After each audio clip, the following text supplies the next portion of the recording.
Salam hörmətli müəllimlər və əziz abituriyentlər. Belə bir maraqlı məsələmiz var. Sabit cəryan qanunlarına aiddir. Şəkilə verilən dövrədəki V1 voltmetrin göstərişi 100 voltdur.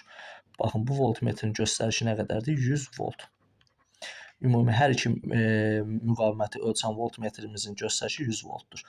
V2 voltmetrin göstərişi, yalnız bu müqaviməti ölçən voltmetrin göstərişi 40 voltdur.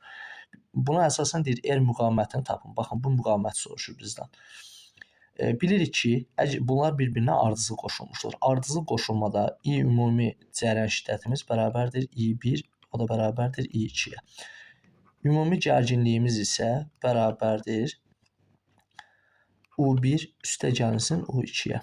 Əgər hər ikisinin qoşulduğu voltmetr hissəsində 100 volt göstərirsə və tək bunda 40 volt göstərirsə, onda bura biz bir voltmetr qoşsaq, baxın bu hissəyə. Onda burada həmin voltmetrin göstərişi nə qədər olar? 60 volt. Bura 60 volt 12 ohmdursa, asanlıqla cəryan şiddətini tapa bilərik. I bərabərdir U bölünsün R düsturundan. O da bərabərdir. 60 bölünsün 12, 5 amper.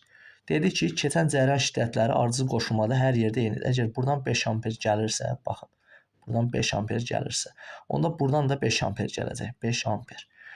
5 amper cəryan gəlir, voltmetrin göstərişi 40 voltdur. Onda asanlıqla bu müqaviməti tapa bilərik. R bərabərdir U bölünsün I düsturundan. 40 bölünsün 5, o da bərabərdir, buranı ayıraq, o da bərabərdir 8 ohm. Cavab D variantı.